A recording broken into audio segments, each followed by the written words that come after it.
Wait, so you're saying that there's this awful flu going around that almost everyone you know has, and you're just going to ignore that like it's not real and go to the boardwalk? This must be fiction. I never see something like that happen in real life. Do do do do do do do do do do. Oh da da da da. Don't fear the reaper. Don't fear the reaper.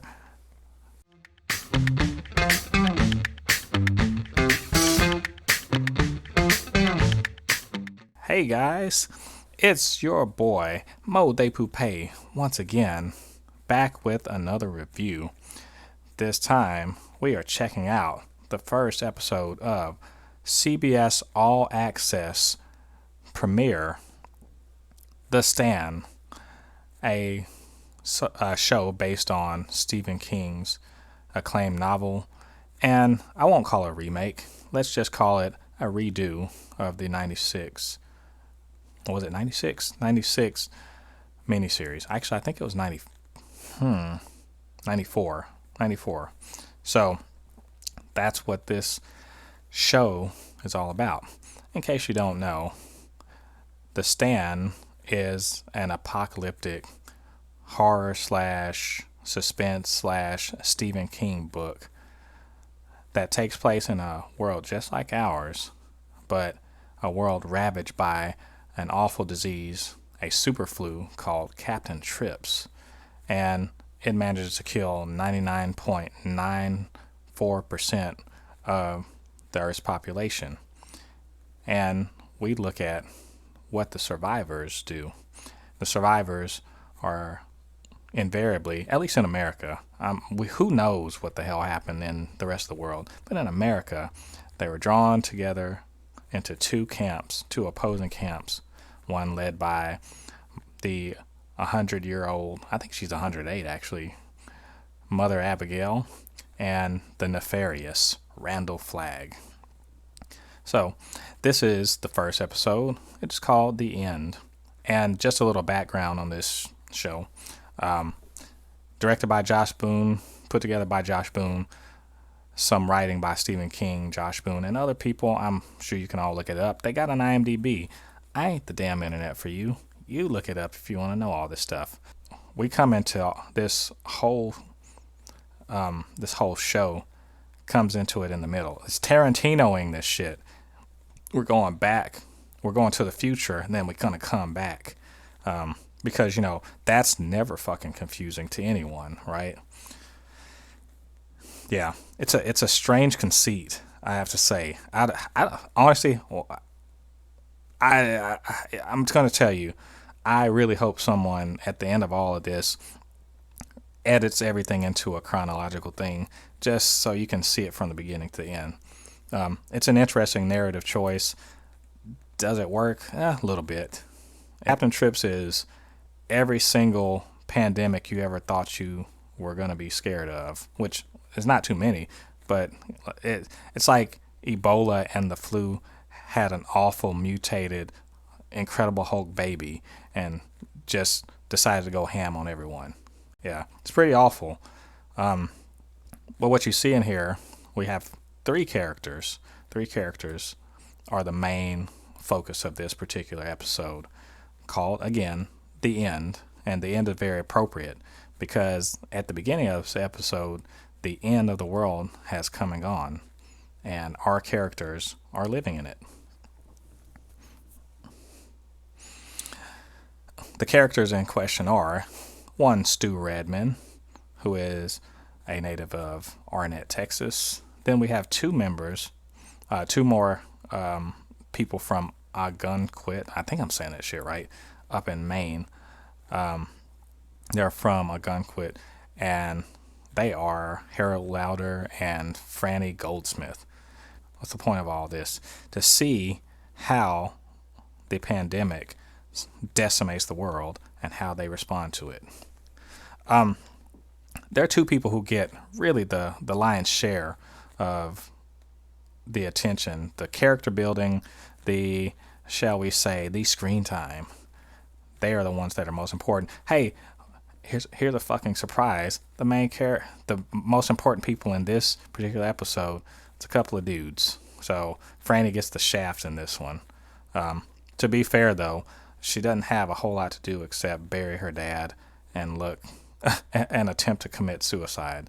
I think this is a departure of sorts. Actually, it's a big departure from the original miniseries, which had to conform to network standards. So there wasn't going to be any, trying to kill yourself shit. At least not from our golden girl, Franny. What we do see is, in my mind, a huge change from the Harold Lauder we knew from the book and Harold Lauder we knew from the original miniseries, who in there was a friend-zoned, a nerdy dude who was more or less cool, and we were fine with him. And this one, he is not that.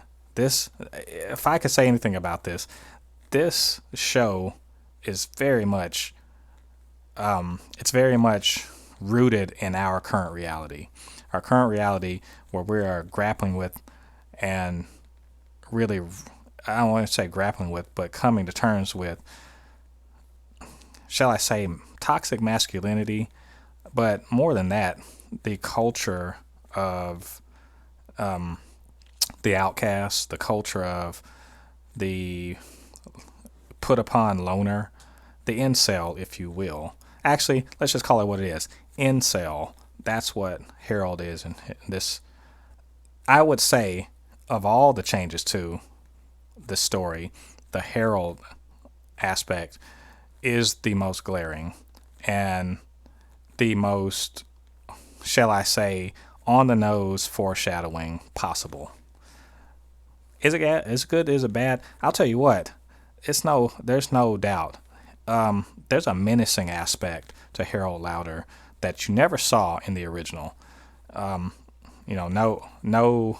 disrespect to the person that played him previously. I wish I could tell his name right now, but he was a bit of a goof and harmless until he wasn't. He harbors some darkness in his heart, and that could be a problem because it's clear towards the end of this episode that someone wants that darkness in his heart. And who is that someone? That would be Randall Flagg, the man in black. But he's not wearing black though. He's wearing blue jeans. First of all, who the fuck wears all blue jeans nowadays? What are you fucking cowboy? It's 2020.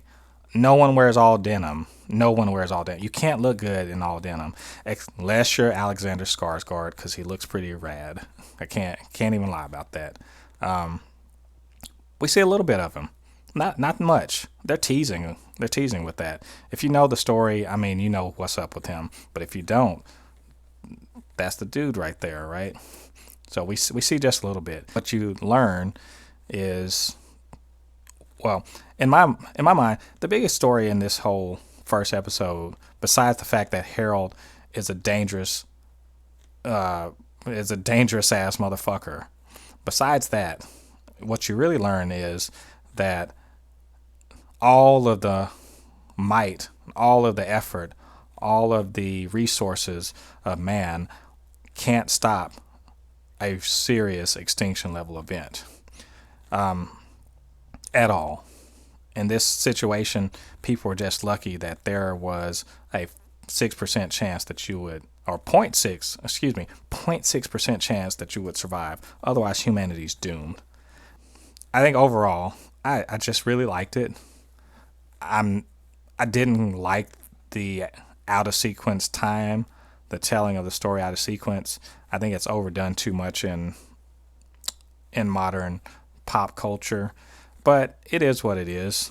Even telling it out of sequence, all of the scenes are very effective. There's plenty of great performances on here. There's a lot of, I would say, you have empathy for people that are going through things. There's a lot of horror going on in here. Just the understanding of how quickly society can evolve when things like this happen. It's all very arresting, very some poignant moments, some bits where you know things are just going to go downhill from here. There's a lot of foreshadowing. It's just overall, I'm ready for the next damn episode. And by any measure, if you are ready to watch the next episode immediately, this show did its job. So I will give this a thumbs up, or actually, what should the things be? You know what?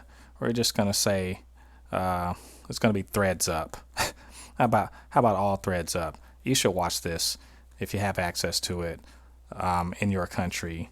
In the U.S., it's going to be CBS All Access. At least spend a little money. Do yourself a favor. Check it out. Well, with all that said, I have been Jen Thépuppét, reviewing the first episode of Stephen King's The Stand from CBS All Access. Go check it out, and I will check you all on the flip side.